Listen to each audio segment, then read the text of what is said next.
Hi.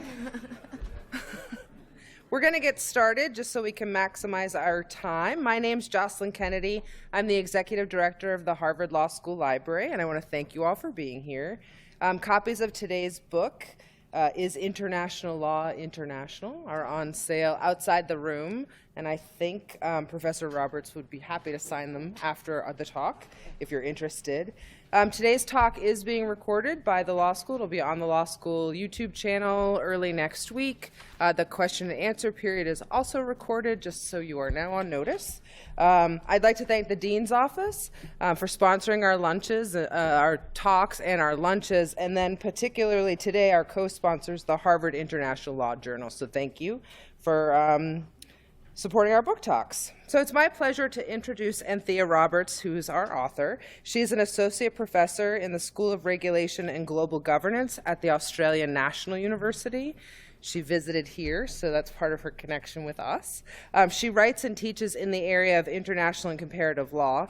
Among many accomplishments, Professor Roberts serves on the editorial board of the American Journal of International Law, which is one of the preeminent journals on international law.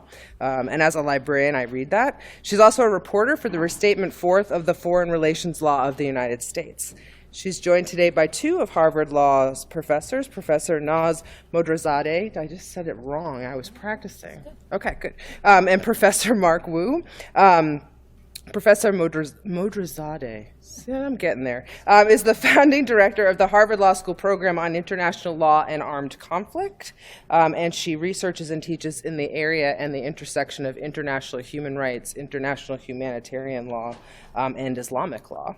And Professor Wu is a faculty director at the Berkman Klein Center, and he researches and teaches in the areas of international trade, IP, emerging economies, and a bunch of other interesting international topics. So I will stop talking. I will turn it over to Professor Roberts, and we'll get started. Thanks. And you should be, you're all set. I think you just need to. Oh, I'm going. Fantastic. Yep. Okay. Well, thank you very much for that warm introduction and also for having me here. This is actually a book in many ways that was started here at Harvard Law School, and that's because I'm originally an Australian-trained international lawyer. I studied in Australia, the UK, and the US, and then I started working and teaching as an international lawyer in the US, then the UK, then Australia, and then came back here to teach. And it was really when I came back here to teach that I started to become very aware that there were very different communities of international lawyers between these three different states. And that made me start to wonder about this idea which I started calling comparative international law. Because I became aware that we are quite used to the idea of comparative domestic law because we expect Indian law to be different to German law in a way that it might be interesting to study the similarities and the differences. But when it comes to international law, we didn't really have much of a language of comparative international law because, by its definition, international law likes to assume and assert universality. And it was really by moving around and studying and teaching and working in three different countries that I began to question this universality and become much more aware of the different communities of international lawyers. And also much more aware that this was from moving between three extremely similar states, the US, the UK, Australia, Western English-speaking common law, which made me much more attentive to the question of, well, what does international law look like if I were to come from Russia or if I were to come from China? And that is really the origin of this book. When I started to think about the idea of comparative international law, I really started to orient myself around three different concepts that would come up repeatedly in my work. The first was the question of difference. Do we find different national or regional approaches to international law in a way that it's interesting to study and compare? The second was dominance. Are there certain national or regional approaches that have had a disproportionate role in being able to claim the space as being the neutral international? And finally, are we facing disruptions? Disruptions could be from technology or, in particular, what I focus on, changing geopolitics and economics, which mean that some of the established patterns we have of difference and dominance are going to be upended in this next generation. Now, the best analogy I have for the kind of work I've done here is actually an analogy from language, which is international law likes to think of itself as Esperanto. It likes to think of itself as this constructed language that happens between states that everybody has an equal buy-in to and is actually intended to foster world peace. It was actually also suggested as the language for the League of Nations. But in fact, what we actually end up with in this world is a combination of two things. Multilingualism, which is much like difference, where we have different communities of speakers of different languages, where there's much more interaction within the community than across communities, and we don't always know whether we're saying the same things in different communities or different things in different communities. That's on the one hand, that's difference. And on the other hand, dominance. We have certain languages, and here particularly English, which becomes the global lingua franca, and is a case of one particular national or regional approach coming to dominate what is classed as the international. And the language tension really exists in this kind of push and pull between the multilingualism, the difference, and the English as the lingua franca, the dominance. Now, how was I going to study this? Well, I chose not to study the international law per se, but in fact the communities of international lawyers and their sociology that lead to the interaction with the international law per se. And I knew that I could not really study the government international lawyers because you simply cannot find the information about the backgrounds and the profiles of the government international lawyers. So instead I chose to study the academy because the academy is much more visible. You can find out much more information about the international lawyers. And the international lawyers also in the academy play a particularly strong role in the construction of international law, both because their work ends up being cited as evidence of international law, because there is a very strong connection between the international law academics and various forms of international law practice. The textbooks they use are considered to be some of the bread and butter understanding of international law and are cited to by international courts and tribunals. So I studied this particular group, recognising that there are some limitations to how you can cross-apply that to government lawyers, for example. And I chose to study it with respect to the 5 permanent members of the Security Council, which was an interesting choice because they've all historically been privileged in international law. They're a nice mix of Western, non-Western, English-speaking, non-English-speaking, common law, civil law. So they're interesting in that respect. But of course, with any selection of states, you also have various blind spots. So with this, you don't see Latin America, you don't see Africa, and you also miss some of the core periphery dynamics. So this is by no means an exhaustive study, but it's one of the first forays, or I'd say it is the first foray to do this kind of work in a comparative international law vein, looking at the sociology of international lawyers in different countries. Now, I'm going to divide my talk into 3 today to talk about this idea of difference, about dominance, and about disruption. So I'm going to start with difference. And there are many aspects in the book that deal with difference. The one I want to highlight here is this idea of the invisible college of international lawyers, because international lawyers love this idea that we're all part of an invisible college. We're engaged in a continuous process of communication and exchange. But what I came to realize in my study was that actually we're more like the divisible college of international lawyers, where we have very distinct different groupings of international lawyers, some very national, others transnational but often very Western, and various combinations in between, where you see that through different things like the way in which you're educated, where you're educated, how you're socialized and incentivized by where you publish, actually creates very different communities with very different understandings of what the international law topics are and what the accepted parameters of debate are. And so one of the examples I'll give you of this is that when it came to Crimea, you ended up having a Russian international law debate, which was by the Russians, in the Russian language, in the Russian publications, that was a wholly and utterly different conversation to by the Western international lawyers in English, in the English language publications. And you could even see it down to their very first assumptions, whether it was Russia's annexation of Crimea or Crimea's reunification and self-determination with Russia. These were completely separate communities, and one of the really interesting things about it was not only that they were different, but there was almost no exchange between these communities at all. They were largely self-contained. Now, you might think, well, that's because it's China, that's because it's Russia and the US, right? They're both very different. But interestingly, you actually find very different communities of international lawyers, even between the US and UK, where I had been teaching. So in the US, you found, primarily speaking, at the top law schools, that most of the international lawyers had done 1 law degree in the United States. They then worked for a US district court judge, a US Supreme Court judge. Half of them went and worked for the US State Department. They then tried to come back and publish in generalist US law journals to appeal to a generalist US law faculty. All of these things had a very strong nationalising effect, which meant that they largely focused on foreign relations law topic, international law and domestic courts. National security. A completely different picture emerges when you go to the UK, where about 75% of the international lawyers there not only got their law degrees from more than one state, but got their first law degree from outside the United Kingdom, which is a very good proxy for the fact that they're not British nationals. They did not study British public law. They did not work for the UK government. They did not work for UK courts. They, in no respects, do British foreign relations law. Instead, they focus very strongly on international courts and tribunals and have a completely different network and a completely different set of assumptions about what international law is and what our assumptions are, even though they're both English-speaking core Western states.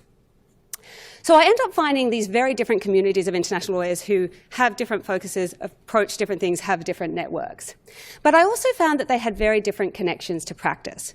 As I mentioned earlier, the US lawyers were particular for how strongly they were connected to the US government, and I think in ways that deeply shaped the scholarship in this country. The UK and the French international lawyers, not at all really connected with their government, but deeply connected with the international courts and tribunals and international adjudication in a way that I also think affects their approach to international law. And so we can see that these not just happen in the classroom and not just in the textbooks, but also very much in their connections to practice and who they influence and who they are influenced by. But it's not just connections to practice, it's also other incentives like funding. And so to give you a bit of an example of this, whereas the US government lawyers were very connected with the government, the UK and French ones, for example, if you look at who the professors are that appear before the International Court of Justice, you'll see it's strongly they all come from the West. But within the US, there's a massive duopoly of the UK and France, so you can see very strong capture of these international organisations by certain communities. But you go across to China and you see something very different, which is the Chinese government actually puts out recommended topics of research on international law each year. So I actually started to code what did they recommend international lawyers focus on and what did they fund. And what you see there is a very strong emphasis on international economic law, law of the sea, post the 2009, and international environmental law. And the kind of international lawyers that China is incentivizing and producing are not only completely different to what you have here in the United States, but there is a complete mismatch between the types of expertise that are being developed in the academies of these two states. So that gives you some small background about some of the different communities of international lawyers. What about what it is that we teach as international law? Well, I started to notice that what it was that we actually taught as international law was also quite different between these different states.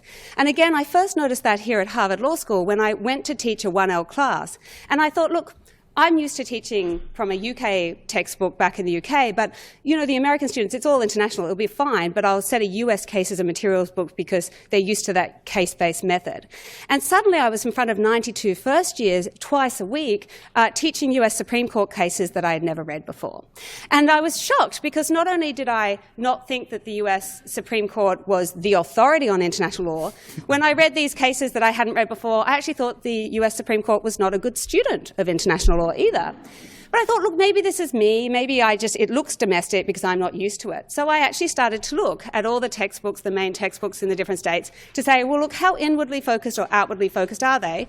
And I started to say, you know, what percentage of the cases they refer to come from their own domestic courts, red, from international courts, blue, or from foreign courts, green. So it turns out I wasn't imagining it. The American casebooks were absolute outliers for having a huge and disproportionate emphasis on international law as interpreted by US courts. You flip across to China in contrast, and out of the 5 main textbooks I studied there was not a single domestic Chinese case, and we'll come to why in a second. And then you go across to France, and basically France, it's the ICJ and us, and nobody else matters in the world. And I have to say, that seemed like many of the French international lawyers I know. Now, this ended up actually, I thought, well, maybe it's just string citations, maybe it's not representative. But if you actually look at which cases are taught by the sort of frequency with which they're referenced in the book, what I started to see is that in some of the US books, you see a very, very strong preponderance of the cases by US Supreme Courts. And the one real exception here is Nicaragua in the US, where the US was taken to the ICJ, objected to jurisdiction. When the ICJ said we still have jurisdiction, the US said, I'm going to take my bat and ball and go home. And that's the main international law case you would learn from this particular textbook, which is one of the US textbooks. compared to the UK textbooks, where almost all of the big cases are actually by international courts and tribunals. And the one main exception is, one main one in common is Nicaragua in the US, which sits at the intersection of the international and US foreign relations law. But when you learn Nicaragua in the US in this context, it looks like the US is the outlier. When you learn Nicaragua in the US in this context, it looks much more like international courts don't matter. And in terms of the idea that the UK lawyers are not UK foreign relations lawyers, you can see one case here, this one, Pinochet, is the one major domestic UK case. After that, you can see Jones, and after that, you actually can't really see any of the UK decisions, because it is fundamentally not considered to be a foreign relations law subject in the UK. But that's just generally how international or how domestic you are. One of the other questions I wanted to know is, how Western is this field? And so I wanted to look at, for example, all of the domestic cases that were cited, and I wanted to ask the question, well, where do they come from and how regionally representative are they? So here are the geopolitical groups from the UN, and the one I want you to pay particular attention to is the yellow. So how yellow are our textbooks? And I would have to say the answer is shockingly so. So when you look at all of the domestic cases, for France, that's 99.6% were Western cases. The US, 99%, great diversity from the UK with 96%. And one of the things I started to realise from this is people then like, well, of course, that they're the ones that have the decisions. But then you actually have to realise that some of the metrics that you take for granted as a way to approach international law, like understanding it through case law of domestic courts, seems so natural when you come from the West in general and from common law in particular, actually render invisible really important countries like China that do a lot of international law, but not through their domestic courts. It's also the case that this West is not equal within the West, and often 70 or 80% of the cases were just to two Western states, the US and UK. So we have Western dominance in general and Anglo-American dominance in particular. And this is a feature that we see again and again of what is claimed to be the international. But it wasn't just the case citations, and it wasn't just these differences of emphasis. There were also substantive differences as well. So when I started the study, I was deeply amused to find that all of the Russian international law textbooks had an entire chapter on the law of outer space, which had never occurred to me to be relevant, and often had twice as much treatment on the law of outer space than they did on international trade law, which I had assumed to be quite relevant. Now, I'd assumed that that was just a throwback to the fact that they had been communist, not very connected with the international system, and the space thing was just because they put the first astronaut up into space. But when I actually read these books, read these materials, I realised that they were actually raising some really difficult questions about how technology has really increased, the ability to go into space has really increased, for commercial reasons and military reasons. It's being by non-state actors now, and yet the legal regulation has largely stalled. And it was something I was totally unaware about from my Western textbooks. On the other hand, in my Western textbooks, I had always learned about unilateral humanitarian intervention and, for example, Kosovo. And I had learned and taught that, well, Kosovo, it was illegal, but it was legitimate, and there was probably an emerging norm in favour of unilateral humanitarian intervention. But if I flipped across to the Russian books, I certainly didn't learn that it was illegal but legitimate. I learned about the NATO war criminals who had illegally used force in Yugoslavia. I learned about the utter illegitimacy of the ICTY that even caused Milosevic's death by withholding valuable, vital medical treatment from him. And I got a totally different impression. But I also got a totally different impression of not just what the issues were, but who the good guys and who the bad guys were. So in what I was used to teaching, it was the West that was pushing forward for human rights, and it was that naughty and recalcitrant Russia and China that were vetoing and stopping it. Whereas when I went across up into outer space, it was actually China and Russia that were pushing for new international treaties, and that militant the US that wasn't agreeing to international regulation or to demilitarization. So very different narratives. But it wasn't just differences between the West and the non-West here. It was also within the West, for example. So, for example, on the legality of war in Iraq, in many of my US materials, I found 20 or 30 pages of really detailed material that allowed you to really clearly follow the argument about the revival and the US materials and to try and understand the case. And it wasn't that at the end they said, this is lawful, but you were left with a very strong sense that this is arguable and this is open-ended. You go to the French international law textbooks, and in one page, sometimes too, they would very clearly state under a heading, illegal invasion of Iraq 2003, and there was no sense that this was open and arguable. It was that the US and UK tried to argue it, and it was wrong, full stop. Okay? So very different senses of what's an open issue, what's a closed issue, what the law is. But where does this leave us? Well, I think where it leaves us is having to think very, very carefully about what international law looks like in this next generation. And that's particularly because we're facing various geopolitical and economic disruptions. So when I said at the beginning that I had not been familiar with an idea of comparative international law, that simply betrays my age, because I was an international law baby that came of age in the post-Cold War period. And it turns out if I had just gone back one generation earlier to the Cold War, actually there was a really clear idea of Western approaches to international law and Soviet approaches because we had bipolar power. In the post-Cold War era, we have unipolar power and a much stronger sense of universal international law, square brackets, Western, Anglo-American, but let's not talk about that aspect. And that was the international law I knew. But now we're moving into what I call a competitive world order, and I have to say I called it that before the national security strategy, where we're moving into a multipolar era, where we're seeing a strong challenge to this Western order from countries like China and from countries like Russia. And I think this is going to make us think much more consciously about different approaches to international law and needing to understand them.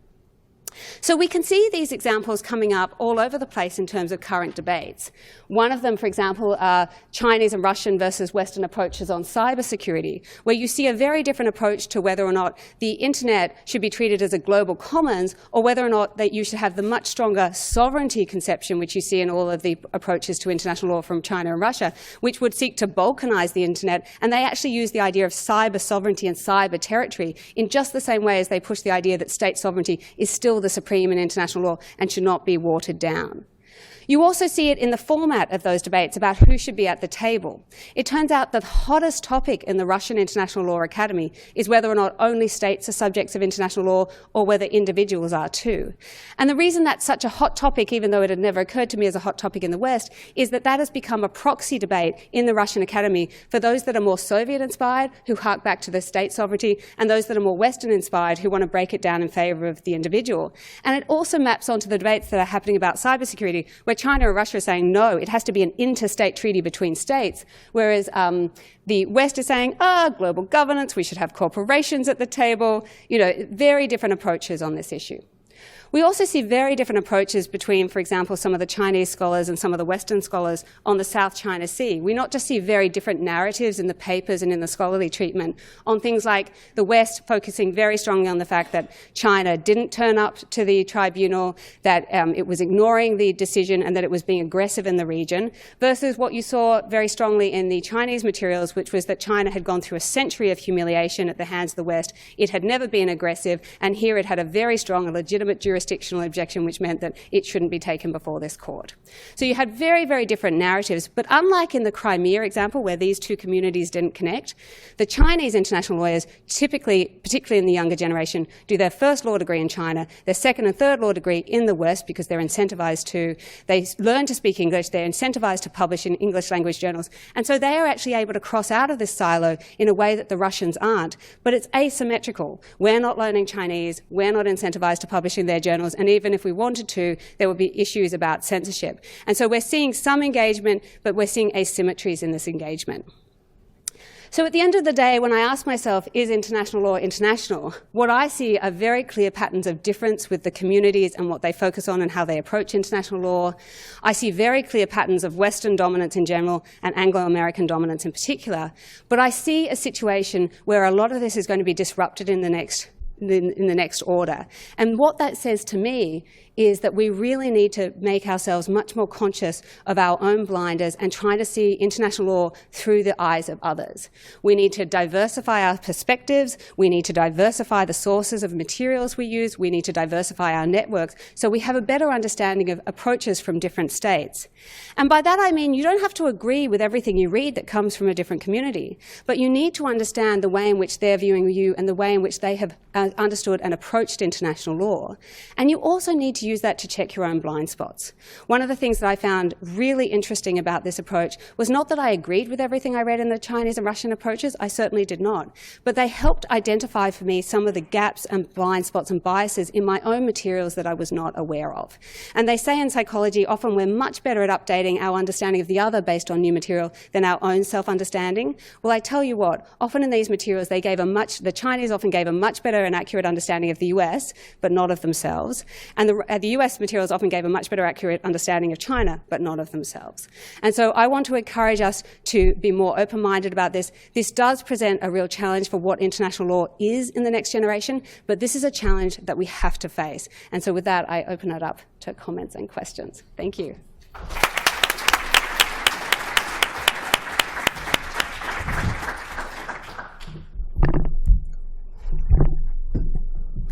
Well, Anthea, I want to first start by just welcoming you back to Harvard. I know this project began 5 years ago when you were here, and there were several exciting conversations that we had and others had on this faculty that spawned this wonderful book. I'm going to make 5 points here today, and the first point that I'm going to make is just simply to extol the virtues of this book. I think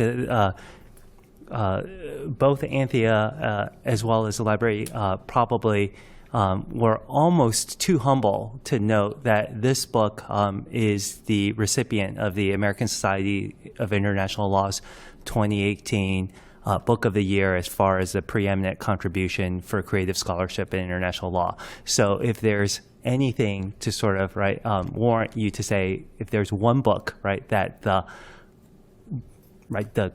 American international legal community thinks you should read this year, this is that book. So this leads me to my first point, which is it's interesting, that we as Americans, see merit to this book after it's produced. But one of the first points that I want to highlight is the point that Anthea makes in this book about the parochialism of U.S. international law, and what I will highlight as this American need to put everything into boxes. And so we teach you, how to categorize everything, and then within these we simplify it into there are certain veins that are attached. So in domestic law, textualism versus purposivism, in international law we talk about whether treaties are contracts versus constitutions, and so on and so forth, One of the things I think is most astonishing or is really a virtue of all this. In international law, the other divide that we have is this divide between what we think of as the orthodoxy and the critical legal studies third world approach to international law. And these are sort of two communities that almost talk past one another. And I know that when Anthea took on this project, there was pushback from a number of folks who I would say fall into that orthodoxy camp, who said, whoa, wait a minute, this is a very dangerous topic for somebody like you who doesn't identify as a crit or as a TOEL scholar to undertake, and this sort of need to sort of pigeonhole folks into this type of scholarship. But really what this book has done is confirmed what I think many of the critical legal scholars, the TOEL scholars, have always suspected, that the international law is not necessarily universalist. It reflects a certain type of mindset that's tied itself to the West. And particularly to an Anglo-American type of tradition. And we can debate whether that's good or bad and so on and so forth. But the first question that I just want to raise is, is there something about the American Legal Academy, where these types of projects are seen as risky rather than actually encouraged?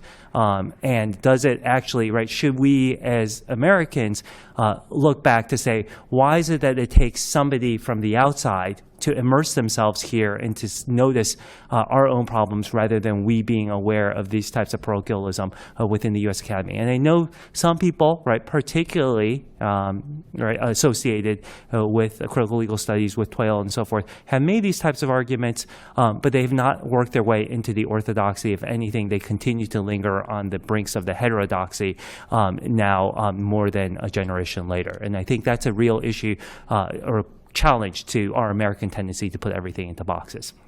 The second point that I wanted to highlight is the question about what do we do about this? Well, I think, like with anything, awareness of the problem is a first step, right, to all this. And I think Anthony has made a great contribution that I hope will resonate within the U.S., that this is a problem. But I think, ironically, the U.S. domestic political debate has highlighted for many of us why this is a problem, right? Because just as the left is only speaking to the left and the right is only speaking to the right today, if we are to use international law as a tool by which to mitigate conflicts, whether these are economic, whether these are security related, whether they are in outer space or seas or any of the other global commons. And if we're to find ways to cooperate on all this, right, we need to find a common framework by which to do so. And there is a problem when these communities speak to one another, speak only to one another, and that they do so, or that one community demands that these be done on its own terms, right? This expectation that amongst, I think, some of us who are American, right? Well, the world comes to Harvard. And by having the world come to Harvard, and by having all of you engage in the discourse that we in the American Legal Academy, or we could say, right, in the Transatlantic Legal Academy engage on, that is our means of soliciting the input from the rest of the world. And I think there's a recognition that just because, right, folks from outside of that transatlantic tradition come here, study here, master these types of terms, and are able to engage with us in debate on our terms, does not necessarily mean that they buy into these types of norms. And that there needs to be much more of an effort made to venture outward, to have these debates be on neutral terms or on mutual terms. And one of the things I want to highlight is some of this is going to be forged by requiring you to immerse yourselves elsewhere, right? Whether that's immersing yourself in a legal academy outside of this type of tradition, whether it's by spending time, right, prior to law school or after law school, or by just attending conferences that are not in English, that are not dominated by transatlantic Western scholars, and so on and so forth. And I think technology, ironically, will make this a little bit easier, but it's incumbent upon us to forge the interpersonal ties to make that happen. And I don't know if I see anyone in this room who took part in a seminar that I had 2 years ago, but I think some of you will know 2 years ago we had the prescience to actually have a seminar on U.S.-China economic conflicts and highlighting how there was a large divide and how several of these problems were not necessarily easy to solve. And we did this in conjunction with Tsinghua Law School with another professor who had also been a trade negotiator in the Chinese government. And one of the terms that we set up, it took us 2 years of just meeting, coming to the terms and so forth, just to set up this type of course. But one of the things that we both agreed upon was that we would do so in a way that this would be student-led, that we wouldn't have, right, the traditions of just the professors preaching as to what this is, and to have a mutual type of engagement of dialogue, whereby the terms by which this discussion took place were not in English, right? Either participant could choose in either language that they wanted to, and there was simultaneous translation being provided for. And I think those types of, right, that made a huge difference, right, when either side could engage on its own terms. And in particular, it's very impressive, right, because several people in my seminar, right, would speak to their Chinese counterparts in Mandarin Chinese and vice versa. But it really changed just by having the language go back and forth between the two languages, really changed the nature of those types of understanding. And there's a WeChat group, right, and again, not set up on Facebook. Now, part of this is technology, right? You can't get onto Facebook, but this is all done on, there's a WeChat group that I understand has endured for coming out from the participants in these types of seminars. So in some ways, technology makes this a lot easier. But what I want to highlight from this is solving the problem still requires people to be aware of the problem and then to find ways to engage this on other types of terms, right? So the third thing then, like, you know, I'm just demonstrated my guiltiness as an American trained, right? Of course, I begin with my two comments about America, right? But let me venture a little bit forth outside of this, right, and not make the U.S. the center of all of this. The third point that I think is very important to highlight about all this is the divide that's highlighted here in terms of within the West, and particularly within what I would highlight is a continental tradition as opposed to a Anglo-American tradition. One can think of this as a common law, civil law divide, but I think in many ways this is also informed by our own historical experiences and the way Europeans think about the role that EU law has played as international law and what that has done in terms of preserving the peace on the continent, and how that ventures forth in terms of what your views about international institutions are, as opposed to those who most closely value their sovereignty and are much more shall one say, skeptical about the types of encroachment or distrustful that international institutions can play upon regulating sovereign space. This is different than, I would say, a civil law, common law divide. This is different than necessarily, say, just a European-American type of divide. But I think this is a fault line that runs through international law, and it's a key fault line. I think this book does a fantastic job highlighting all of this. The fourth point that I want to highlight is, of course, one of the reactions people ask is, well, and they ask this quite often of me, particularly with regards to China, but I think it's a question that oftentimes gets asked, right? Well, where is China on this? Or where is India on this? Or what does this say about Africa, right? And one of the things that I wanted to highlight is I think that those questions in and of themselves reflect part of the problem about the way we see these types of issues. Because, right, these are continents with a huge amount of heterogeneity within them, with huge amount of debates within those types of communities. And just as you would not say, where is America on cybersecurity, or where is America on trade, right? You make an effort to disaggregate where are the different constituent parts, and you understand how changing dynamics within that change the orthodoxy within each of these different clusters. I think there is much more work to be done on our part in terms of understanding all of this. And I would say, right, with regards to the China question in particular, this is still a work in progress to be determined, and we shouldn't expect necessarily, right, that this principle or this desire to put it into a box and say, here are the 3 bullet points about Chinese views about international law, or to expect that Nigeria or South Africa speak for the entire African continent, right, to actually hold true in this type of context. Which leads me to my final point, and my final point is geared towards those of you in this audience who are especially come outside of the Western or Anglo-American type of tradition. I see many of you here in this audience. I know I supervise some of you, and I do say to you that when I supervise you, right, I do teach you to write in this type of American tradition and to engage with America on its own terms. I say that because I think it's important for all of you as international lawyers, right, to recognize the U.S. will remain a dominant power in this, and you need to be able to engage America on its terms.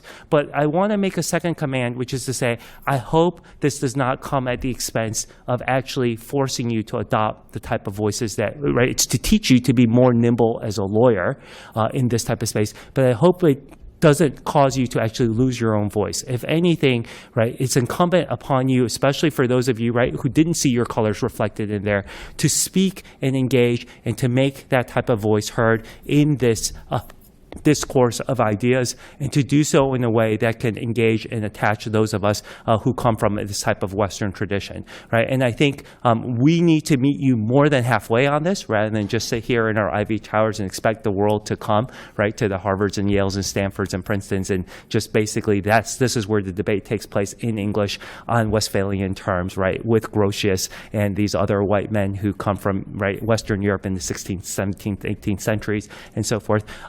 We need to go there, but you also, it's incumbent upon you to do that job about laying that path to make it easier for all of us to do that. And I hope you all will do so when you venture forth, regardless of what you all do as your careers in international law. So with that, Anthea, congratulations on a wonderful book, and thank you for coming here to speak about it. Thank you for the comments. Great. Thank you so much. I think it is a mark of Professor Wu's correctness that he said he had 5 points. I'm going to have 3 points, so we're already categorizing our own comments like American international lawyers, I suppose. I wanted to echo Professor Wu's comments. I think this book is tremendous, and I, just from a personal standpoint, and my guess is that you've gotten a lot of comments that are both, of course, on the scholarly level, but also people having very personal reactions to the book. And I certainly felt not only a sense of deep recognition with your arguments and with your inquiry, but also I think often a sense that I was recognizing my own anxieties in the book, that the feeling of how do you teach this topic not only in this country, but in any country? How do you balance the ideas of sort of a rooted, located, contextual way of teaching and talking about international law with this universal that ultimately, particularly for first-year students, we do want to teach, right? And we do want to invite them to be in awe of that universal before they go about tearing it apart or getting critical or thinking that it isn't real. So I want to ask you 3 sets of questions. 1 about teaching and course materials. 2 about what explains this phenomenon. I know you said a little bit in your talk and a bit in the book about the historical context. I just wanted to ask a bit more about that. And then 3, your sense of the normative implications and where we go from here. So first, just a personal story that I think resonated very much with your account of teaching here and also in the book. I had the same dilemma when I went to teach public international law for 1Ls this year. What book do I use? And I looked at all of the available PIL case books published in the U.S. and by U.S. authors, and I found that I did not think I would be able to teach with them. They just had so much U.S. law that I don't know that I thought it is going to be a disaster if I actually try to teach through this material. And I also shared Professor Roberts' sense that not only did the U.S. Supreme Court appear through these books to be a paragon of international legal development that I didn't feel capable of teaching, but also I often thought that the United States Supreme Court was indeed, if I could put it a bit more sharply, wrong on international law in many of the things it was studying. So I am using a UK textbook, the Evans book that is discussed in Professor Roberts' book. And I have enjoyed the experience, but I also think it's been very challenging for my students. It is astonishingly different from a U.S. casebook. In fact, it is not a casebook. And to teach it in the 1L curriculum when my students are taking torts and contracts and crim law, and then they walk into my class and we don't necessarily have cases, we are not teaching through the case study method, don't tell anyone, and it does not necessarily lend itself to a Harvard Law School style of teaching. We are looking at analysis, we are looking often at just very doctrinal, descriptive writing, and we are trying to kind of draw out of that the arguments, but in some ways it's much, much harder work. We had one chapter that actually had subheadings and bullet points, and we all took a moment to just appreciate that we finally had an outline in one of our chapters. So I guess my question there is 2 that came to mind. One is, if you teach in this more international way, right? So you don't use the U.S. casebook and you teach a more international law is real and is international style. How do you avoid making it into a topic that is so exotic or irrelevant that many of the students will just think, well, this is clearly not related to anything I will ever do in my practice? Most of our students will ultimately become U.S.-based lawyers and practitioners. So how do you avoid it not being a class that just sort of seems like a throwaway? And second, I really liked your analysis of the Iraq War, and we just did it in my 1L class. And I guess I was wondering when I was reading that, to what extent is the U.S. case law casebook approach to the Iraq War part of the case study way of teaching? Meaning, so we were really struggling with this in my class. In our materials, we went through the Security Council resolutions on the Iraq War, and we did treat it as arguable. We really took seriously the argument that the U.S. and the U.K. might have been right in their interpretation of the Security Council resolution. And at a certain point, I said, if we were in France, if we were in Belgium, we would simply say, illegal, move on. We would not be having this conversation. So how much is it the way that we learn to think like lawyers, and do we want to preserve some of that moving forward?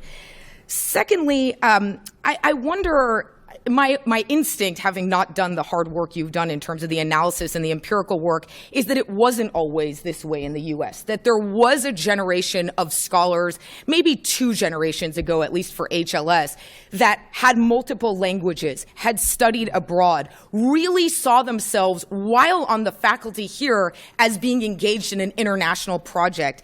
And I'm wondering how much of our current situation, particularly the obsession with national security law, is about 9/11. That international law just became more popular after 9/11. I was looking at the Harvard Law Record magazine article on 10 years ago when PIL was introduced to the 1L curriculum for the first time, and the article starts by saying, Guantanamo Bay is one of the hottest questions facing lawyers today. They should know international law in order to talk about that. So I'm wondering, how much is it that we are at war and that sort of brings international law to the fore? My third set of questions is about sort of where do we go from here and the normative punch of what you're bringing forward. So for the where do we go from here, I guess my question is, if you had unlimited resources, is this a massive translation project? And I mean translation across both ways. Is this about going to 25 countries and actually building up international law teaching in a way that in one generation we would be able to get these new approaches and new languages? What would we do if we not only took your book seriously, but actually put behind it the time and resources that we might in order to engender the kinds of conversations that you talk about? And second, your book made me think about a debate that's been raging in comparative political theory about the value of these kinds of understanding and cross-cultural or cross-societal discussions.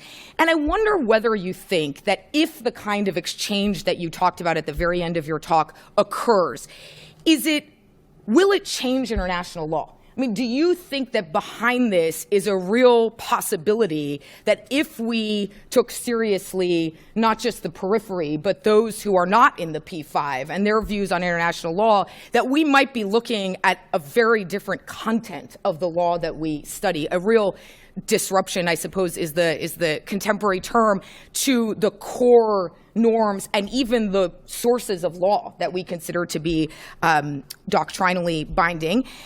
Or is it a diversity project? That really what we're going for is let's hear the other, let's understand these diverse perspectives, but ultimately the project remains this sort of as universal as we might think it is, problematically universal international law.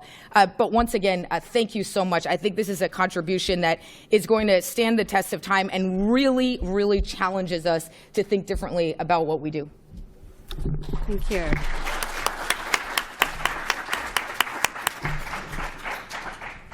So an absolutely fabulous set of questions and engagement. I don't think I can address all of them, but let me do my best to address a number of them.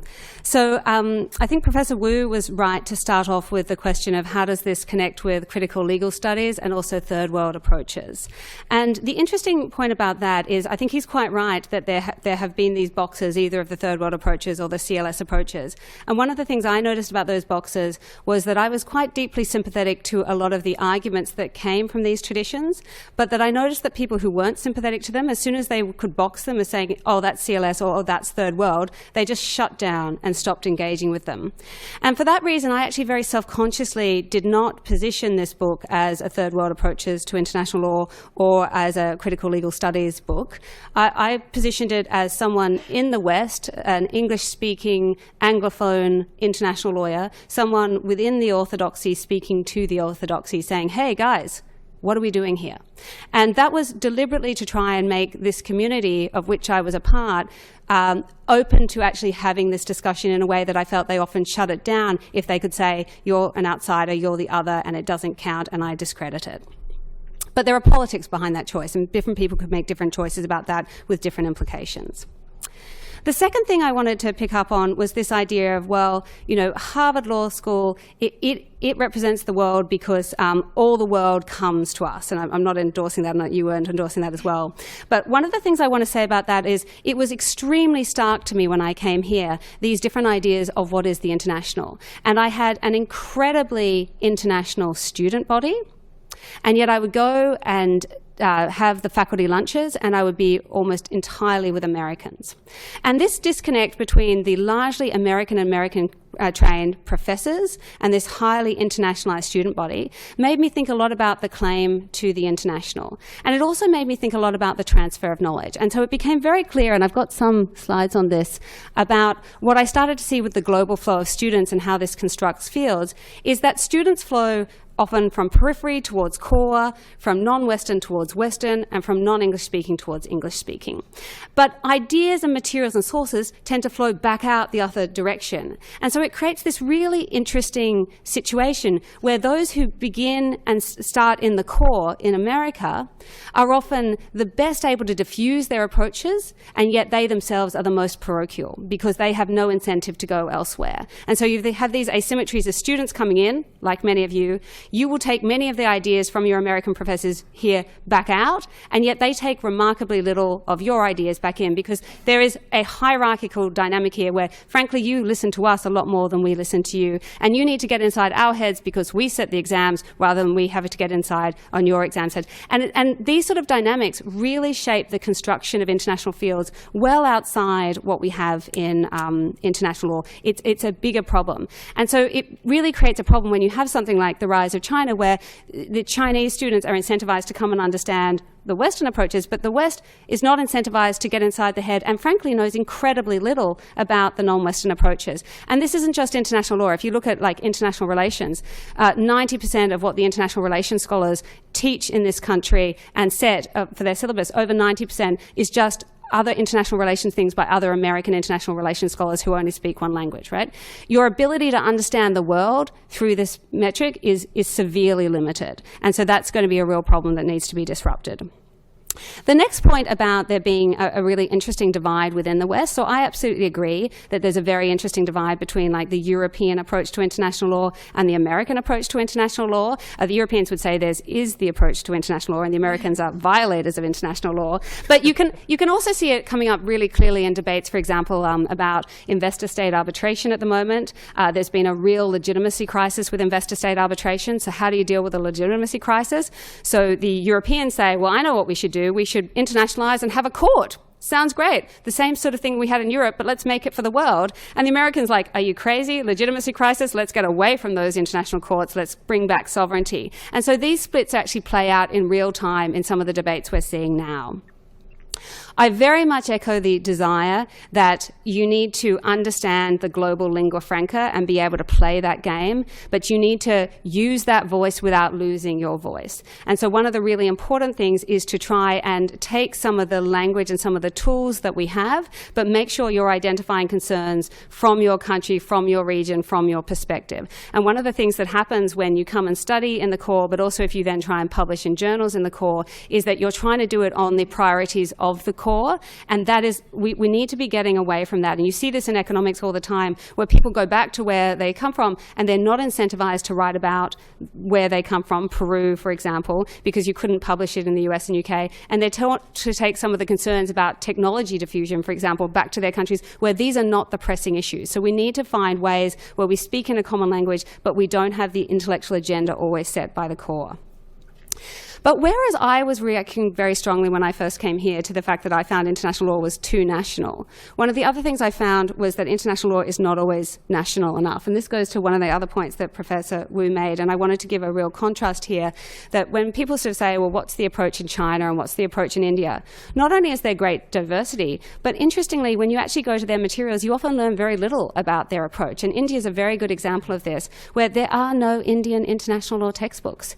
They teach only from UK international law textbooks. And one of the realities of that is that they learn almost nothing about India's approach to international law. Even though India has a very active and interesting Supreme Court, it has very distinct approaches to international law from the United Kingdom. But if you learn from an international law textbook, it's not that international law is your domestic law.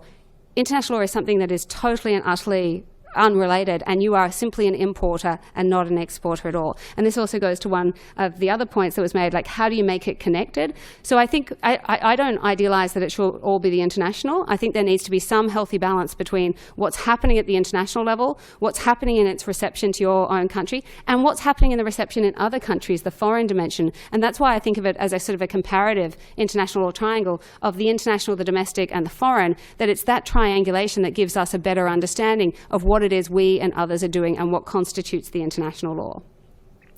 So to some of the points about teaching. So yes, I was very struck by the difference between the case-based approach and the textbook approach. And there is really something about being taught to be a lawyer, and that's part of making arguments. But here's what I would say to that. I don't object to the idea that you should be taught to be a lawyer and to make the argument, but I object when the materials that you are given don't really allow you to make that proper argument. And the reason I would say that is when you look at a lot of the materials on the Iraq War in the US casebooks, is they set out the Security Council resolutions, they often set out what the US argument is, they set out some of the positions of US scholars, and then they say, and so what is the international law?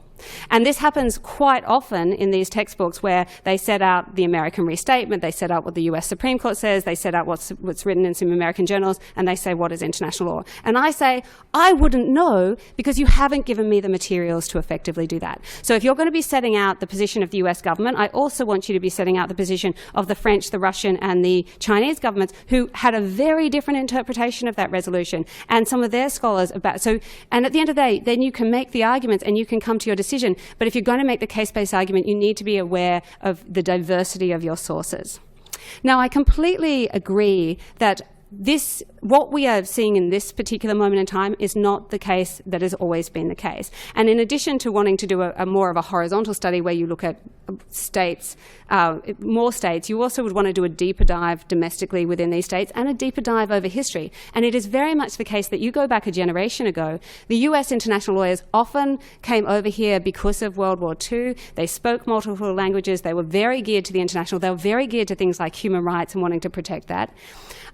You then have that generation largely retiring or dying. The new generation that comes up often has a very strong foreign relations law focus. They've usually only studied international law in the US. They only speak English. And they do a completely different type of international law. Then you have 9/11 and the foreign relations law becomes much more national security law. You also have the international law, the interdisciplinary movement, which is often international law and many of the people are much better at the and than they are at the international part. And so you see this movement of segments over time, and various forces cause this. But it means that we can never just take a snapshot. We always have to understand how it moves over time. And then finally, what do you do with this? So does this really disrupt, if you took it seriously, does it disrupt the content of international law, or is it just a diversity point? It absolutely disrupts the content of international law. If you take seriously the views of the third world states, or you take seriously the views of China and Russia, we get a very different international law. First of all, we get a lot less agreement on what is international law. It's going to be a much narrower range. We're going to find it much harder to find agreement on new areas of international law. But also, interestingly, we have to take into consideration these views because geopolitical power is changing. But our views in the West also change when geopolitics changes. So you think about something like extraterritorial jurisdiction. You can be very in favour in the West of an expansive approach when you think you're the one expanding your jurisdiction. Suddenly, if you think you might be the one that is receiving the expansion, you have a tendency to moderate, right? And so as we see geopolitical power change, and we see this in investment treaties, we see this in a large range of areas, it's not just that the approaches of other states are different and that changes international law, but the changing power dynamic changes these Western approaches to international law, and that also changes approaches to international law going forward. We have very little time for questions, but I can open up to the floor. Oh, sorry.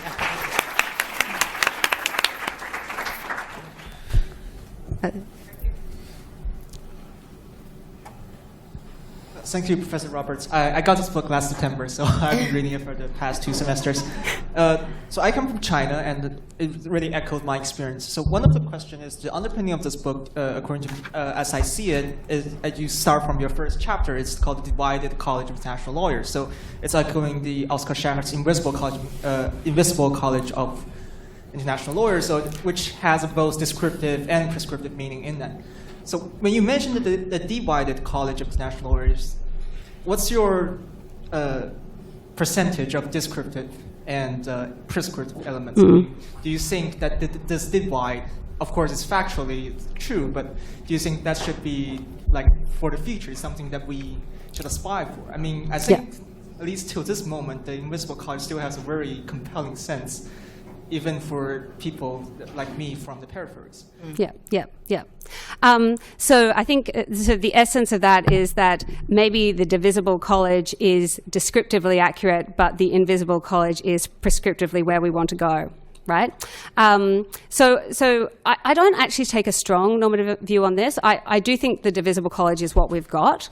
I think that I would like to see a lot more interconnection going on. So I'd like to see much stronger bonds going on between different communities. And one of my projects, and very much what you see at the end of this, is the desire to increase these networks.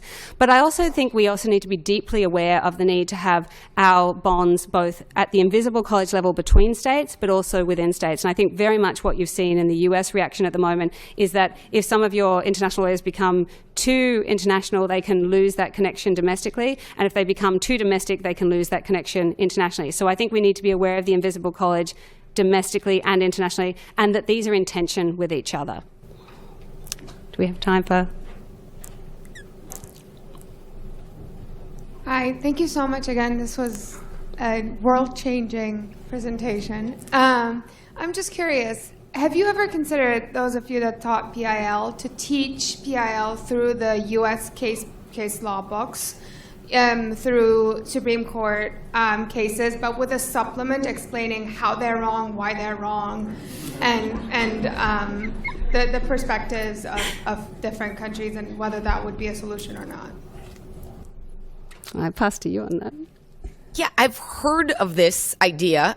So I think there are some faculty who will use the regular case books and then use as supplements sort of either critical views or views that might take a different perspective.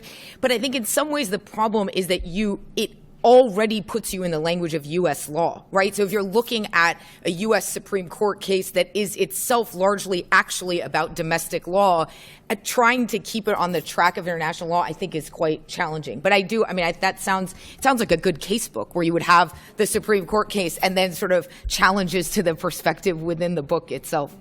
And I should also say, one of the other experiences that first led me to this was the very first case I ever worked on, working in international law at a US firm, was the Sosa and Alvarez Machine case, which ends up being one of the most cited cases here. And I was put on that case as a young foreign associate because I had written on customary international law, and there was this idea that the ATS was customary international law in US courts, so I was like, great, no problem.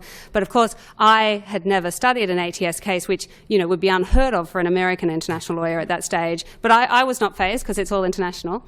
And so I went away over a weekend and read all of these ATS cases, and I was just completely and utterly horrified because it felt like they were using all this language I was used to, like state practice and opinio juris, but then finding it all by reference to US domestic court cases and doing really weird, like mixing an amalgamation of US corporate law principles with international law. And they didn't even seem to be asking the very first question, which is, do you have jurisdiction to do this at all? And they were asking the question, do we have jurisdiction under US law? I'm like, well, wait. Do you have jurisdiction under international law? Didn't seem to have been noticed at that point. And it has been noticed now.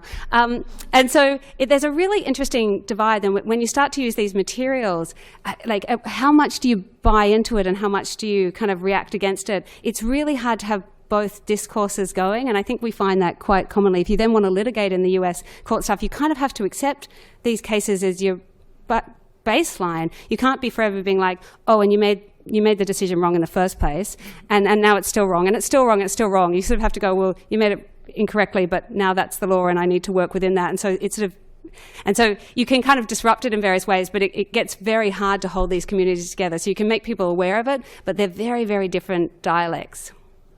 I'll just add, I don't teach PIL, but I think the one casebook I am a part of is not a casebook, right? It reads like a UK, European style book, and that was a conscious choice that we did as co-authors because we felt like that's the right way to teach the subject materials. I think the answer, though, is we are at American law school, so it is important for you to understand how international law gets integrated into U.S. domestic law as part of that deep dive down this way. And so for those of you who've taken my 1L class, right, there is a portion we do that, but I think we need to do it in a way that's honest to say, look, the U.S. is actually an outlier, rather this is the norm by which this is how it's done in all the rest of the world, or the rest of the world is going to come to adopt this and highlight just exactly how the U.S. is an outlier. And just to go on that last point, I think sometimes when I would sort of say to some of my US colleagues, well, it's done differently elsewhere, and they'll be like, oh, and then they'll be like, well, but, they're just a generation behind. So kind of like, well, we don't really need to know because it's just less good and they'll catch up to us. And I just think the world is changing. I think we need to know a bit more about what's going on and not just assume it's all going to be on the American dollar terms. Any more questions? We're after 1 o'clock, but one more.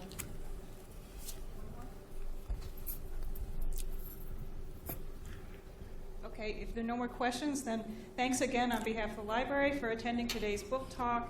And I presume Professor Roberts will be here for a few minutes to sign books? All right, thanks again.